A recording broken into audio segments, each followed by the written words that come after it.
예, 때 아닌 정치권의 천공바람이 다시 불고 있습니다. 대통령실에서 이 천공 주장을 했던 전 국방부 대변인 그리고 이를 보도했던 언론사 기자들을 모두 고발하겠다, 형사 고발하겠다 이렇게 얘기를 했어요. 근데 정작 천공을 고발한다는 얘기는 들리지 않고 있습니다. 무슨 속사정이 있는 것인지 쭉 관련자들 얘기를 들어보겠습니다. 천공이라고 하는 분이 육군참모총장 관저에 와서 둘러봤다는 얘기입니까? 네. 한남동에 있는 총장 공간을 둘러봤다. 1시간으로 반 정도 둘러본 것으로 일단은 이야기를 들었습니다. 한남동 외교공간으로 바뀐 것에 영향을 준 게 아닌가 이런 추정을 해볼 수도 있겠네요. 그러니까 4월이 되면서 분위기가 갑자기 바뀌는 게 이게 이제 천공이 다녀간 직후입니다. 직접적인 인과관계는 알 수가 없으나 당시에 천공이 다녀가고 나서 외교부 장관 공간으로 바뀌었다. 이 선후 관계는 확실하다는 거죠. 남영신 총장이 할 얘기가 있다고 하더라고요. 천공 스님과 인수위 관계자가 한남동 육군참모총장 공간과 국방부 영내에 위치한 육군본부 서울사무소를 방문했다라는 보고를 했다. 추후에 관계자한테 들은 거는 검정색 카니발이었고 다른 사람이 한 명 더 있었는데 이 사람이 모 인사다. 국민의힘. 그다음에 한 분은 이제 인수위 관계자. 네. 그게 3월 15일로 기억하고 대통령실 이전 용산 둘러보러 왔었던 분, 예. 그 두 분이었죠. 상식적으로 일단은 납득이 안 가고요. 핵심은 민간인의 이제 국가정책 결정 과정의 개입, 이 관점에서 책도 썼고 해당 인물들의 실명을 거론하거나 이러지는 않았거든요. 그래서 진실을 밝힐 몫은 고발에 있는 게 아니고요. 전혀 관계없는 분들이 왜 고발을 하는지 모르겠습니다. 그분이 실제 어떻게 이야기를 했는지 또 지금 그분이 어떤 내용으로 확인을 해주는지가 전혀 밝혀지지 않고 지금 이 책으로 이제 공개를 한 거거든요. 지난번 청담동 술자리 그 의혹 사건은 경험한 사람이 거짓말을 한 것을 제3자들끼리 모여서 마구 떠들어서 사건화되었다가 결국은 내용은 정말 우습게 어이없는 종결이었는데요. 그래서 청담동 시즌 2다 뭐 이렇게 보시는 거예요? 이제 구조가 똑같은 거죠. 예, 대통령의 관저 이전을 놓고선 여러 가지 정치적 공방이 있었죠. 대통령실 이전과 함께 관저 이전을 위해서 사전 답사 차원에서 천공이라고 하는 글쎄요, 저분을 뭐라고 불러야 되는지 모르겠어요. 직업적으로 하여튼 뭐 천공이라고 유튜버라고 나와 있습니다. 유튜버. 모르겠습니다. 예. 자, 천공이라는 사람이 김용현 당시 이제 경호처 처장하고 같이 지금 육군 참모총장의 관저를 가서 여기가 대통령 관저가 옮겨올 만큼 풍수지리적으로 뭐 여러 가지 기운이나 이런 것들이 맞는지 다녀갔다라고 하는 그 주장을 부승찬 전 국방부 대변인이 누구로부터 당시 육군 참모총장으로부터 전해 듣고 이제 출판을 글에다가 썼습니다. 대통령이 고발 조치했고요. 사전 내용들은 다 알고 계시니까 이 천공이 정말 관저를 사전 답사했다라고 믿으시면은 아니다. 정말 이 대통령실 주장처럼 청담동 시즌 2에 불과하다. 다 걷자다 이렇게 하면 X하겠습니다. 세모 없는. 예, 세모도 해요. 기자들은 다 알 수 없다 이렇게 하실 거예요. 변호사님도 알 수 없다 이렇게 하실 거예요. 예. 세모가 없는데. 예, 세모가 없지만 세모로 인정하겠습니다. 두 분은 세모로 인정하겠습니다. 예. 이게 사실일 거라고 믿는 근거가 뭐예요? 남영신 육군 참모총장이 거짓말할 리 없다 이거예요? 일단은 그 부승찬 씨가 그날 일기를 썼다는 거 아닙니까? 예. 그리고 그 컴퓨터에 그 저장한 시간이 예. 4월 1일인가 특정돼 있고 거기에 남영신 육군 참모총장이 등장하고 또 부사관이 그 보고를 했다는 거고요. 또 전반적인 국민들이 여러 가지 정보를 감각적으로 판단하잖아요. 예. 천공이 지금까지 유튜브나 이런 데 나와가지고 이태원 조문 관련한 발언이라든가 또 엘리자베스 장례식 때 한 발언이라든가 그 발언과 동시에 대통령실이 거기에 맞게 행동을 해왔어요. 예. 그리고 실제로 우리 윤석열 후보 시절에 저분의 이야기를 경청했다라고 시인도 한 바가 있고 그런 걸 봤을 때 왜 용산 쪽에 대통령실을 옮겼을까? 분명히 거기에 어떤 무속의 영역이 자리 잡고 있지 않나라는 얘기가 이전부터 있었습니다. 예.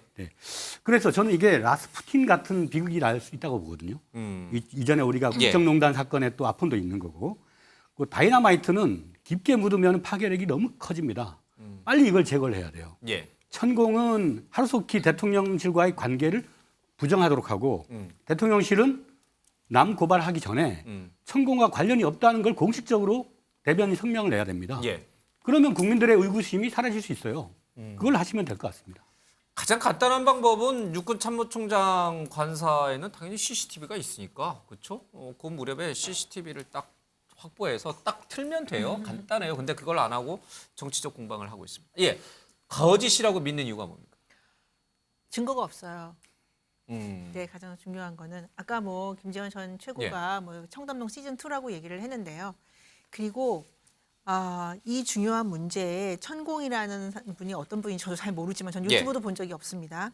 김용현 경호처장 저분은 본 적이 없어요? 유튜브 자체를 본 적이 없다고요. 저분은 알지만 얼굴은 알지만 저분이 하는 유튜브를 본 뭐 적이 기사를 없다. 통해서는 알고 있지만 저는 유튜브를 본 적도 없고 그래서 김용현 경호처장이에요. 용산 대통령실의 핵심 인사입니다. 그분이 벌건 대낮에 혹시라도 만일에 눈에 저렇게 생기신 띈다면 분, 눈에 확 띄는 저렇게 생기신 분을 논란이 데리고. 될 수 있는 이미 대선 때부터 한번 논란이 되지 않았습니까? 그분과 같이 사저 부지를 돌아봤다라고 하는 거는 상식적으로 말이 안 된다? 납득이 될 수 없고요. 그리고 이거는 뭐 국민의힘 외부 분들은 왜 그럴 수도 있지 않냐라고 말씀하시겠지만 국민의힘 내부나 용산의 분위기를 아는 사람이라면 예. 이거는 있을 수 없는 일이다. 그리고 의혹을 예. 제기한 분도 자기가 직접 들은 것도 아니에요. 전에 들은 걸 다시 또 옮긴 겁니다. 예. 그분에게 직접 확인조차도 안 했고요. 그리고 그 전에 들었다고 하는 분도 지금 기억나지 않는다고 부인하고 있어요. 알겠습니다. 그렇기 때문에 저는 이건 사실 여부에서 사실일 가능성이 거의 없다라고 봅니다. 그러면 이게 뭐 부승찬 전 대변인의 말이 뭐 거짓말일 수도 있는데 어쨌든 이분의 주장은 그거예요. 그러면 저 육군 참모총장 관저에서 근무하고 있는 부사관이 뭐하러 육군 참모총장에게 다녀가지도 않은 천공이 다녀갔다고 거짓말을 할 것이며 남영신 육군 참모총장은 뭐하러 거짓말을 또 부승찬 전 대변인에게 하느냐 이거죠. 그러니까 부사관이 정신이 나가지 않는 이상 천공이 다녀가지도 않는데 천공이 다녀갔다 이렇게 육군 참모총장에게 얘기했을 가능성이 있다고 봐요. 저는 그러니까 사실 확인을 할 부사관 때는 말도 들어보고 네, 남영신 네, 총장 네, 말도. 알겠습니다. 제가 두 가지 점에서만 말씀을 좀 드리겠습니다. 첫 번째는 이 부승찬 전 대변인에 예. 대한 부분이죠. 이분은 정치인입니다. 국방부 전 대변인을 했지만은 예. 이미 2020년대 제주도의 을성구에 출마를 했다 경선에서 예. 낙마를 했던 사람이고요. 또 뭐 김종대 전 의원의 보좌관 출신이고 실제적으로 민주당에 입당했던 사람이기 때문에 과연 이 메신저가 우리가 신뢰를 해도 될까에 대한 부분이 있고 예. 그와 마찬가지로 화장실에서 이야기하다가 나왔던 사건. 예. 그리고 이것이 시중에 루머처럼 계속 확산되어 있었다는 점. 예. 이런 점들로 봤을 때 이것을 실질적 진실로 봐야 될 것인가 부분이 있고 두 예. 번째는 중요합니다. 두 번째는 뭐냐 그러면은 제 개인적인 얘기인데요. 저는 이 관련해서 용산 이전과 관련해서 회의에 직접 참여를 했었습니다. 예. 회의를 참여했고 여러 가지 컨센서스를 통해서 뭐 토론도 하고 이랬었는데요. 예. 이 당시에 천공의 천자는 안 나왔습니다. 단 한 자도. 예. 나온 이유가 왜 이것이 그러면 다른 데서 이야기할 수 있지 않냐라고 얘기가 드는데 이 용산 부지 이전은 공약 실천에 대한 사항이었기 때문에 중요합니다. 중요해서 여기에 대해서 리스크적 요소들은 다 따져봅니다. 예. 특히 그 당시 어떤 리스크가 굉장히 중요했냐 그러면은 무속에 대한 프레임에 걸리는 이런 부분이 굉장히 예민했었습니다. 예.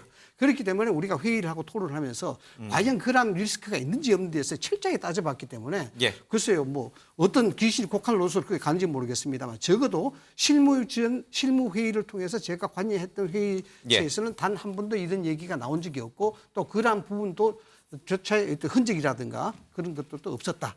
알겠습니다. 자 이제 내려놓으시고요. 시간이 없긴 합니다만은 국민의힘 전당대회를 좀 해야 될 것 같아요. 이준석계의 바람 얘기를 좀 들어봐야 될 것 같아요. 예.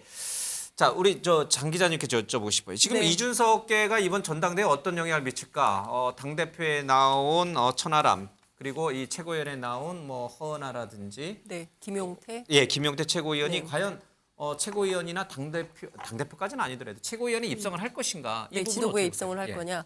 저는 가능성이 없지 않다고 봅니다. 예. 왜냐하면요, 그 뭐 다양한 경로를 통해서 취재를 해보면 국민의힘에 새로 가입한 예. 2030, 40 그 당원들이 표심을 잃었어요. 그러니까 이게 나경원 대표까지 출마를 하지 않기로 결정을 예. 한 이후에 투표하지 않겠다. 이게 굉장히 많았는데 천하람이라는 새로운 변수가 생기면서 그러면 한번 해볼 만하다. 계좌 열어라. 예. 후원금 보내겠다. 이런 것이 각종 커뮤니티 사이트에서 이렇게 붐이 일고 있거든요. 예. 그리고 오늘 뭐 얼마나 많이 모였을지는 지금 확인은 아직 못했습니다만 오후 5시에 대구에서 필리버스터를 하겠다고 예. 했어요. 그러니까 기존에 지금까지 있었던 뭐 무슨 뭐 양말 또는 예. 뭐 무슨 연예인 사진 이런 그 캠페인과 전혀 다른 캠페인을 하면 저는 좀 새로운 현상과 새로운 바람이 생길 예. 수 있다 이런 기대를 해봅니다. 이거는 윤핵관들, 윤심이 네. 바라는 상황이 아닐 텐데 괜찮나요? 어떻게 전망하세요? 저는 뭐 저 후보분들 예. 전체를 보기보다는 전 천하람 당대표 후보자에 좀 주목을 하는데요. 예. 천하람 제 후보자는 제가 방송이나 이런 통해서 좀 미리 좀 알고 있던 분이기도 하고 그리고 예. 이번 전당대회를 준비한 건 아니지만 당대표에 대한 꿈을 가지고 있었던 분으로 알고 예. 있어요. 저는 이번에 이번 전당대회를 통해서 천하람 후보자가 약진을 하기 위해서는 본인의 이야기를 하는 것이 중요하다라고 이준석 봅니다. 얘기하면 안 된다? 네, 그러니까 그런 계파라든지 어느 계파에 내가 예. 대리로 나왔다라는 그것보다는 본인이 하고 싶은 정치, 본인이 하고 예. 싶은 미래를 이야기했을 때 천하람 후보자는 상당 부분 성과를 낼 수도 있지 않을까라는 생각이 예. 듭니다. 이 교수님 10초. 윤심은 안철수에게 있다 없다? 글쎄요. 없다? 글쎄요. 그 부분은 사실상 어느 누구도 장담하지 못하는 얘기가 알겠습니다. 네.